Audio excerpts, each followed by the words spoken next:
지금 사실은 이제 이런 상태에서 벌이 이제 굉장히 옵니다. 몇 수십억 마리가 벌이 없어졌다고. 네, 맞습니다.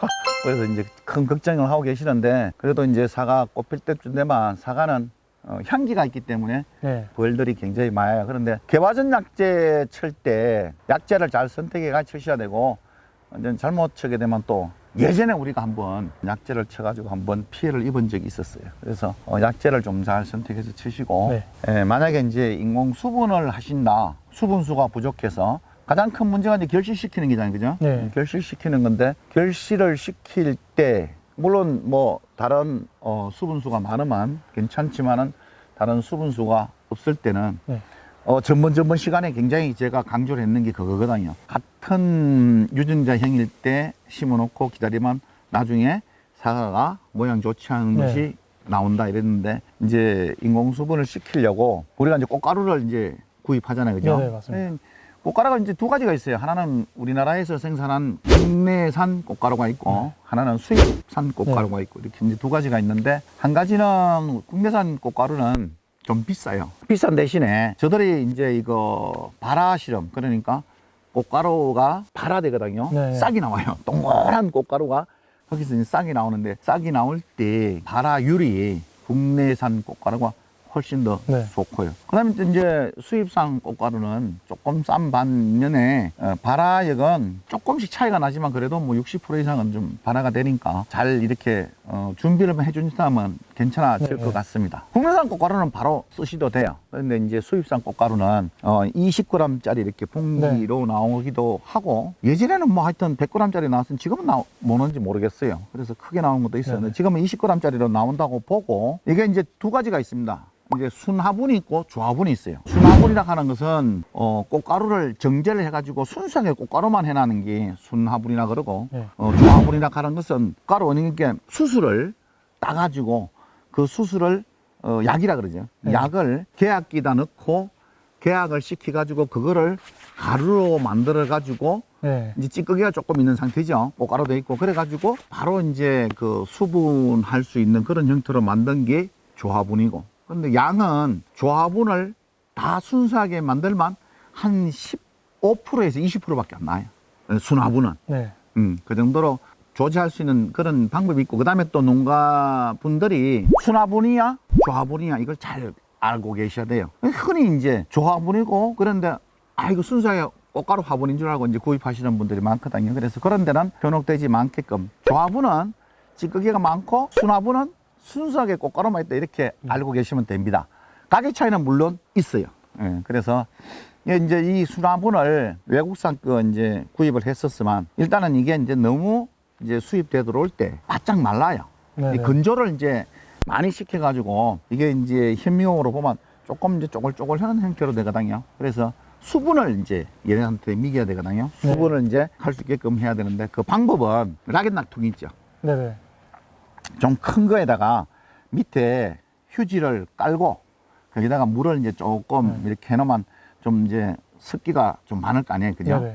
거기다가 접시를 두 개나 이렇게 놓으면 될 거예요. 접시를, 작은 접시를 두 개 놓고 그 위에 꽃가루를 이렇게 따가지고 이렇게 뿌리 놓습니다, 두 개. 그걸 갖다 이제 이렇게 잘 펴가지고 뚜껑을 닫고 뭐 목욕탕이나 아니면 이제 좀 서늘한 곳에. 근데 이걸 사용하시면서 지금까지 뭐 교재가 굉장히 많이 나왔어요. 여러 가지 이제 사용 방법이 나왔는데, 제가 해보니까 중국산 이렇게 꽃가루가 수입돼 들어오면서 너무 건조하니까 보통 내일 쓰려고 그러면 저녁에 준비를 한단 말이에요.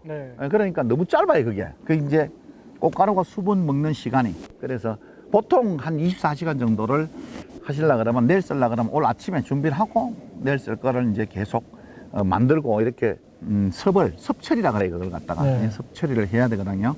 그래 하고 난 뒤에 그 다음날 이제 바로 쓰기 직전에 석송자라고 이제 조금 빨간 거 있죠. 빨간 석송자라고 같이 혼합시키는 게 있습니다. 왜 그런가 하면 이게 이제 화분 가지만 다 하면 양도 많이 들어가고, 또 그 다음에 인공수분을 시키는데 표시가 없어요. 꽃에다가 이렇게 하얀 이렇게 꽃이 이렇게 피잖아요, 그죠? 여기다 이제 찍으면 표시가 없어요. 그래서 석송자가 분홍색, 짙은 분홍색으로 꽃 이렇게 색깔처럼 이렇게 나옵니다. 그래서 뭐 보통 우리나라 국내산 꽃가루는 5대1이나 뭐 10대1 정도까지 이렇게 혼용해가 쓰시는데 수입산 꽃가루는 20g에 석성자 50g 정도를 혼용해가지고 쓰시는 게 좋은데 어떨 때 보면 또 80g짜리 이렇게 석성자도 있어요. 그래서 어떤 뭐 방법을 하시든 간에 제일 중요한 거는 이게 꽃가루에 발화력이거든요. 네네. 그거를 이제 잘 하시려고 그러면 섭 처리를 잘 해야 되고 그 다음날 아침에 이렇게 혼합을 해가지고 쓰시면 됩니다. 그리고 이제 인공수분 시킬 때 면봉으로 하는 것도 있어요. 면봉이 이제 우리 마이크 요 있는 네. 그것처럼 기틀로 만든 것도 있고, 그 다음에 요즘은 뭐 타조털이나 이렇게 해가지고 러버 터치를 이렇게 막 이렇게 돌리는 거 있잖아요. 자동으로 네. 하는 것도 있고, 그 다음에 또 이제 뭐 SS기에다가 이제 뭐 뒤에다가 송풍기 뒤에다가 이제 하는 것도 있고, 그 다음에 액상 꽃가루도 있고, 뭐 네. 액상으로 해가 뿌리는 것도 있고, 그 다음에 또 이제 드론으로 해가지고 네. 뭐 하는 방법도 있고. 아니 지금 나오는 중에 무수한 방법이 다 나와 있는데 제일 좋은 방법은 면봉으로 꽃 하나하나에 내가 시키자고 하는 중심화에 찍는 게 최고 좋아요. 그렇죠. 예, 그렇죠. 수작. 찍고 하는 게, 꽃이 지금은 이렇게 하나씩 피었을 때 찍으면 좋은데, 이게 이제 온도가 높으면 갑자기 확 네, 피가 맞습니다. 이게 찍다 보면 저쪽에는 한참 가다 보면 뒤에는 네. 꽃이 확하게 피어, 그죠? 네. 그럴 때는 막 대량으로 이렇게 이제 빨리 할 수 있는 방법이 러버 터치라 그래가지고 이제 타조털처럼 이렇게 네네. 빙글빙글 돌아가는 것도 있고, SS기에 하는 거는 좋다고 이야기를 하는데요. 이제 우리나라에서 개발해가지고 그거를 일본에 수출한 적이 있어요. 일본에서 다시 우리나라에 이제 자료가 들어온 적도 있고, 저도 이제 그 자료를 번역해가 보고도 했었는데, 그쪽에서는 좋다 그러는데 그거는 꽃가루 발화력이 좋을 때는 가능해요. 네. 근데 꽃가루 발화력이 떨어질 때는 효과가 아무래도 좀 떨어지고, 그다음에 드론으로 살포하는 것도 좀 떨어지고, 또 예전에 또 액상으로 또 이제 거기다 뭐를 이제 활성제를 넣어가지고 꽃가루를 타가 했는데 꽃가루 양이 너무 많이 들어가요. 아, SS기 물에다가 네네. 이렇게 타가 했었는데, 아니면 이제 배부식으로도 했었는데 좀 효과는 조금 미미하고, 뭐 제일 좋은 방법은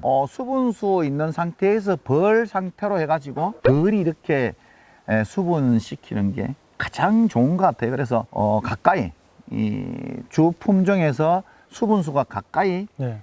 많이 있는 게 제일 좋지 않나, 저는 그런 생각 듭니다. 그래서 벌도 이제 인위적으로 요즘은 벌 임대도 해주고, 네. 그죠? 그렇게 하고 있으니까 자연스럽게 하는 게 제일 좋습니다. 지금 인공수분 시킬 때 가장 좋은 상태예요. 네. 예, 지금 이 상태가 중심화가 피는 상태. 그런데 시기가 지나다 보니까 이제 꽃이 이게 두 개씩 이렇게 붙어 나오는 게 별로 없죠. 네, 맞습니다. 이 시간이 지나도 처음엔 많았지, 그죠? 네, 네. 처음에는 이제 중심화하고 척과하고 이렇게 붙어 나오는 게 네. 많아가지고 주로 이제 척과에 달았었는데, 네, 유튜브에서도 그런 이야기가 나오고 있습니다. 어떤 이야기가 나오는가 하면, 감흥하시는 분들이 이제 두 개가 붙어 이렇게 꽃이 나오니까 나중에 이제 척과에 이제 사과를 달아야 된다고 이야기하는데, 사실 중심가하고 척과의 차이는 나중에 달아보시면 아시겠지만, 중심가가 사과가 모양도 좋고 네. 훨씬 더 맛있어요. 크기도 좀 고르게 나오고. 근데 척과는 조금씩 상품이 떨어져요. 그래서 척과에 달지 말고 감홍도 전체적으로 중심가, 네. 중심화 꽃이 피잖아요, 그죠? 그때 다시는 게 최고 좋아요. 이 지금 중심가에다 이렇게 인공수분 하시든지 아니면 벌로서 자연수분 할 수 있게끔 만들어주는 게 좋은데, 어떻게 보면 사람들이 자꾸 중심가를 피해가지고 척과에 달아라 그랬는데, 감홍도 그거는 두 개 붙어게 나온다고 네네. 그렇게 이야기하거든요. 그래서 중심가에 다는 거 중심가에 하시는 게 가장 좋습니다. 그리고 감홍의 특징이 꼭지가 길죠, 그죠? 네, 깁니다. 예. 홍로하고 비교해보면 홍로는 짧게 나오는데 감홍은 네. 길죠, 그죠? 그 다음에 가늘지, 그죠? 네. 낙가가 잘 돼, 또. 무거워가지고. 가실도 크고 무거우니까 낙가가 잘 되는데, 우리가 이제 요렇게 바로 붙었는 데 있죠. 네네. 이런데 사과 달게 되면 낙가가 잘 돼요. 그 다음에 과대지라든지 아니면 결과지가 한 5cm에서 한 15cm, 20cm 이렇게 되는 결과지에 한 뼘 이내에 결과지에 사과를 달게 되면 사과가 밑으로 쳐지거든요. 이런 상태에 사과가 밑으로 이렇게 쳐져요. 네. 그렇게 흔들리고 이래서 낙가가 조금 덜 돼요. 그래서 사과를 어디에 다느냐 하는 것은, 여러분들이 이 가늘고 긴 것보다도 약 한 5cm에서 20cm 되는 고기다가 결실을 시키는 네. 게 감홍도 가장 좋아요. 그런데 여기를 꼭 달아야 되겠다 싶으면 달아야 돼요. 여기도 뭐 안 달 수 없지만 달아야 되면 달아야 되는데, 네. 직접 이렇게 나온 데는 굉장히 네. 사과가 커요. 크죠? 맞습니다. 예.